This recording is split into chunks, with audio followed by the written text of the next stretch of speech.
சித்தருக்கெல்லாம் சித்தர் சிவனே போற்றி.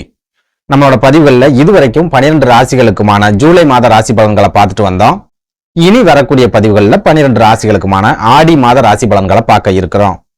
அந்த வகையில நம்மளோட இந்த பதிவுல ராசி கட்டத்துல 12வது ராசியா இருக்கக்கூடிய நீர் ராசியான மீன ராசிக்கு இந்த ஆடி மாதத்தோட கிரக நிலைகள் என்ன மாதிரியான யோகங்களை கொடுக்கும், ஏதாவது பிரச்சனைகளை ஏற்படுத்துமா அப்படிங்கறத பத்தியும், இந்த ஆடி மாசத்துல மீனராசிக்காரங்க என்னென்ன விஷயங்களை செய்யலாம், என்னென்ன விஷயங்களை செய்யவே கூடாது அப்படிங்கறத பத்தியும், இந்த மாசத்துல எந்தெந்த தேதிகள் மீனராசிக்காரங்களுக்கு சிறப்பான பணவரவை ஏற்படுத்தி கொடுக்கும், எந்தெந்த தேதிகள் ரொம்பவே அளவுக்கு அதிகமான விரை செலவுகளை ஏற்படுத்தும் அப்படிங்கறத பத்தியும் கொஞ்சம் சுருக்கமா பார்க்க போறோம்.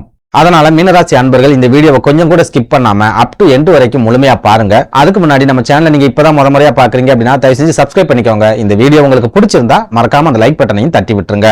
அதை விட முக்கியமா உங்களை மாதிரியே அதிசயமே இல்லாத ஒரு வாழ்க்கையை வாழ்ந்துட்டு வரக்கூடிய மீனராசிக்காரங்க உங்க நட்பு வட்டாரத்திலேயோ அல்லது சொந்த பந்தத்திலேயோ இருக்காங்க அப்படின்னா அவங்களுக்கு நம்ம வீடியோவை மறக்காம ஷேர் பண்ணி விட்டுருங்க.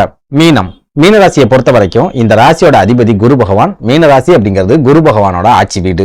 அப்படி இருக்கும்போது இந்த ராசியில பிறந்தவங்களுக்கு யாரையுமே ஏமாத்த தெரியாது, யாருக்குமே இவங்க நம்பிக்கை துரோகங்களை செய்ய மாட்டாங்க, எல்லாரையுமே முழுமையா நம்புவாங்க, முழுமையா பாசம் காட்டுவாங்க. சொந்தக்காரங்களா இருந்தாலும் சரி, நண்பர்களா இருந்தாலும் சரி, அப்படி இல்லைன்னா அக்கம் பக்கத்துல இருக்கிறவங்களாவே இருந்தாலும் சரி, எல்லார் மேலையுமே இவங்க ஒரு விதமான பாசத்தை வச்சிருப்பாங்க.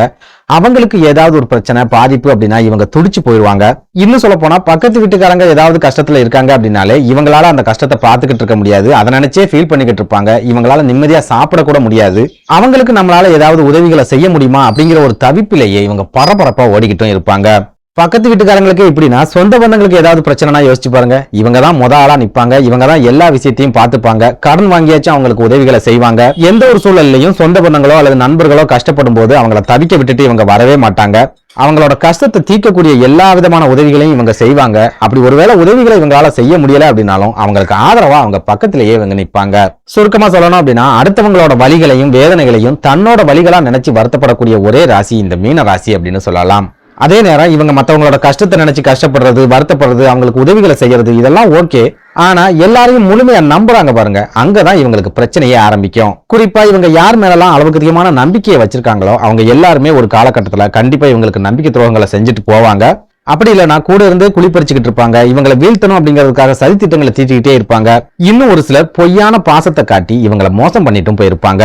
இதனாலேயே பெரும்பாலான மீனராசிக்காரங்களோட மனசுக்குள்ள நிறைய காயங்கள், நிறைய வலிகள், நிறைய வேதனைகள் அப்படிங்கிறது இருந்துகிட்டே இருக்கும். ஒரு சில நேரங்கள்ல திடீர் ஏமாற்றங்களையோ அல்லது நம்பிக்கை துரோகங்களையோ ஏத்துக்க முடியாம இவங்க மனசுக்குள்ளேயே கதறி அழுதுருப்பாங்க அப்படின்னு சொல்லலாம்.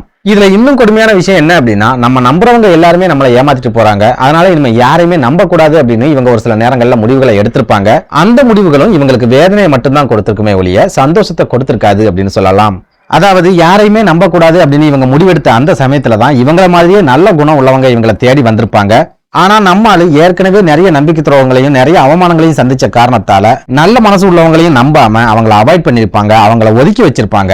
அதை நினைச்சு இப்ப வரைக்கும் ஃபீல் பண்ணிக்கிட்டே இருப்பாங்க. அவங்க கூட சேர முடியாம வருத்தப்பட்டுக்கிட்டும் இருப்பாங்க.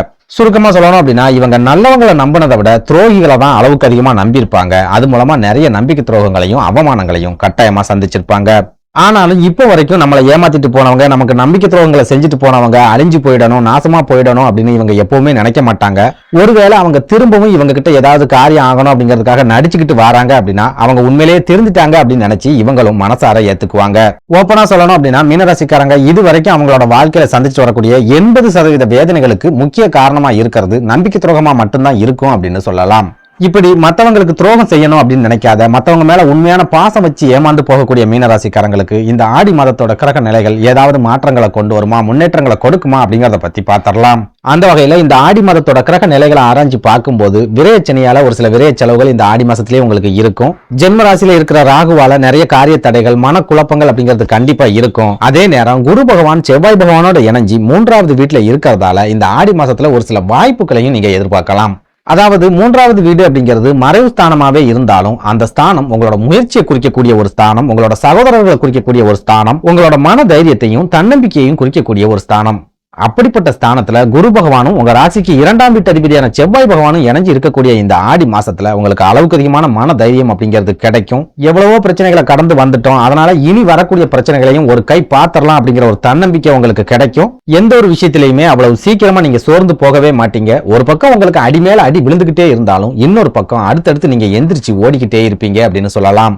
அதே சமயம் இந்த விடாமுயற்சியும் சுறுசுறுப்பும் ஒரு சில சமயங்கள்ல உங்களுக்கு வெற்றிகளையும் கொண்டு வந்து சேர்க்கும் அப்படின்னு சொல்லலாம். குறிப்பா நீங்க வேலை சம்பந்தமா ஏதாவது முயற்சிகளை எடுத்துக்கிட்டே இருக்கீங்க, ஏற்கனவே இருக்கிற வேலையை இழந்துட்டு புதுசா வேலை வாய்ப்புக்காக முயற்சி பண்ணிட்டு இருக்கீங்க அப்படின்னா இந்த ஆடி மாசத்துல நீங்க தொடர்ச்சியா முயற்சிகளை எடுக்கும் போது உங்களுக்கு கை மேல பலன் அப்படிங்கிறது கிடைக்கும். உங்களோட கடின உழைப்புக்கு கண்டிப்பா வெகுமதி அப்படிங்கிறது கிடைக்கும். முக்கியமா முயற்சி ஸ்தானத்துல இருக்கக்கூடிய குரு பகவான் உங்க ராசிக்கு அதிபதி அப்படிங்கறதால நீங்க சோர்ந்து போகாம தொடர்ந்து முயற்சிகளை செஞ்சுக்கிட்டே இருக்கும்போது ஒரு கட்டத்துல வெற்றி உங்க காலடியில வந்து விழுறத நீங்களே கண்கூடா பார்க்க முடியும். ஓப்பனா சொல்லணும் அப்படின்னா முயற்சி திருவினையாக்கும் இந்த தாரக மந்திரம் மீனராசிக்காரங்களுக்கு இந்த ஆடி மாசத்துல 100% பொருந்தும். நீங்க தொடர்ந்து முயற்சிகளை எடுக்கும் போது நீங்களே எதிர்பார்க்காத ஆச்சரியப்படக்கூடிய அளவுக்கான ரிசல்ட் அப்படிங்கிறது அந்த முயற்சியில உங்களுக்கு கண்டிப்பா கிடைக்கும் அப்படின்னு சொல்லலாம். இதனால மீனராசிக்காரங்க இந்த ஆடி மாசத்துல எந்த ஒரு காரியமா இருந்தாலும் சரி தயங்காம முயற்சி பண்ணுங்க, பின்வாங்கவே வாங்காதீங்க. தொழிலா இருந்தாலும் சரி, வியாபாரமா இருந்தாலும் சரி, அப்படி இல்லைன்னா உத்தியோகமாவே இருந்தாலும் சரி, வந்தா வருது வரலனா போகுது அப்படிங்கிற ஒரு எண்ணத்தோட தொடர்ந்து முயற்சிகளை எடுத்துக்கிட்டே இருங்க. சுருக்கமா சொல்லணும் அப்படின்னா உங்களுக்குன்னு ஒரு லட்சியத்தை வச்சிருப்பீங்க, உங்களுக்குன்னு ஒரு கனவுகளை வச்சிருப்பீங்க, உங்களுக்குன்னு ஒரு டார்கெட்டையும் வச்சிருப்பீங்க. அந்த லட்சியத்தையும் டார்கெட்டையும் நோக்கி நீங்க நடந்துகிட்டே இருக்கும்போது இந்த ஆடி மாசத்துல உங்களுக்கான வாய்ப்புகள் அப்படிங்கிறது கண்டிப்பா கிடைக்கும். ஒருவேளை எந்த விதமான முயற்சிகளையுமே எடுக்காம பழச நினைச்சே நீங்க வருத்தப்பட்டுக்கிட்டு சோர்ந்து போயிட்டீங்க அப்படின்னா இந்த ஆடி மாசமும் உங்களுக்கு பெரிய அளவுல வாய்ப்புகள் அப்படிங்கிறது கிடைக்காது. மந்தமான ஒரு மாதமாவே கடந்து போகும் அப்படிங்கறத மனசுல வச்சுக்கோங்க.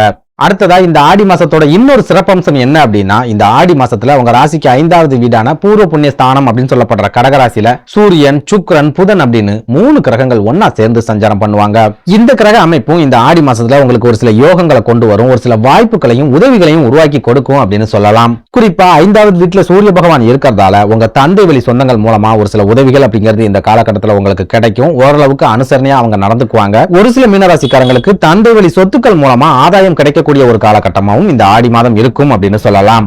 அதே நேரம் குடும்ப வாழ்க்கையை எடுத்துக்கிட்டோம் அப்படின்னா ஜென்மத்துல ராகுவும் களத்திரத்துல கேதுவும் இருக்கிறதால குடும்ப வாழ்க்கையில இந்த ஆடி மாதத்திலையும் பிரச்சனைகள், போராட்டங்கள், மனக்கசப்புகள் அப்படிங்கிறது இருக்கத்தான் செய்யும். சொந்த பந்தங்களும் நண்பர்களும் உங்களை புரிஞ்சுக்கிட்டாலும் உங்க வாழ்க்கை துணை உங்களை புரிஞ்சிக்கவே மாட்டாங்க. உங்களை மட்டம் தட்டி தான் பேசிக்கிட்டே இருப்பாங்க. உங்க மேல தேவையில்லாம கோபப்பட்டுக்கிட்டே இருப்பாங்க. ஒரு சில நேரங்கள்ல கணவன் மனைவிக்கு இடையே அதிகமான வாக்குவாதங்கள் ஏற்படுறதுக்கு கூட இந்த ஆடி மாசத்துல அதிகமான வாய்ப்புகள் அப்படிங்கிறது இருக்குது. இதனால இந்த ஆடி மாசத்திலையும் உங்க வாழ்க்கை துணை கிட்ட இருந்து உங்களுக்கு எந்த விதமான உதவிகளும் கிடைக்காது. நீங்க எந்த ஒரு காரியத்துல இறங்குறீங்க அப்படின்னா அவங்க கிட்ட இருந்து எந்த ஒரு ஒத்துழைப்பும் கிடைக்காது. இன்னும் சொல்ல போனா நீங்க எந்த ஒரு காரியத்துல இறங்கினாலுமே உங்க வாழ்க்கை துணை கண்டிப்பா அந்த காரியத்துக்கு முட்டுக்கட்டையை தான் போடுவாங்க. அதே சமயம் இது விரைச்சனி ஆதிக்கம் செலுத்தக்கூடிய காலம் அப்படிங்கறதால மீனராசிக்காரங்களை பொறுத்த வரைக்கும் எந்த ஒரு புதிய முயற்சிகளில் இறங்குறதா இருந்தாலும் சரி ஒரு தடவைக்கு 4 தடவை யோசிச்சு இறங்குங்க. ஏன்னா 100 தடவை முயற்சி பண்ணா மட்டும்தான் உங்களுக்கு ஒரு தடவை வெற்றி கிடைக்கும் அப்படிங்கிற மாதிரியான கிரக அமைப்புகள் தான் இந்த ஆடி மாசத்துலயும் இருக்குது. அதனால 99 தடவை தோல்விகளை சந்திக்கிறதுக்கு உங்களை மன ரீதியா தயார்படுத்திக்கிட்டு அதுக்கப்புறமா புதிய முயற்சிகள் எதுல வேணாலும் தாராளமா இறங்கலாம். அடுத்ததா உடல் ஆரோக்கியத்தை எடுத்துக்கிட்டோம் அப்படின்னாலும் இந்த ஆடி மாதத்துல நீங்க எடுக்கக்கூடிய எல்லா விதமான முயற்சிகள்லயுமே உங்களோட உடல் ஆரோக்கியம் முட்டுக்கட்டையா தான் இருக்கும். 100 முயற்சிகள்ல நீங்க 99 தோல்விகளை சந்திப்பீங்க அப்படின்னு நான் சொல்லியிருந்தேன். அந்த 99 தோல்விகள்ல குறைஞ்சபட்சம் 10 தோல்விகளாவது உங்களோட உடல் ஆரோக்கியத்தால ஏற்பட்ட தோல்விகளா கண்டிப்பா இருக்கும். அதனால மீனராசிக்காரங்க இந்த ஆடி மாசத்திலையும் உடல் ஆரோக்கியத்துல அதிகபட்ச கவனத்தை செலுத்துங்க. சுவர் இருந்தாதான் சித்திரம் வரைய முடியும் அப்படிங்கறத எப்பவும் மனசுல வச்சுக்கோங்க. நன்றி, வணக்கம்.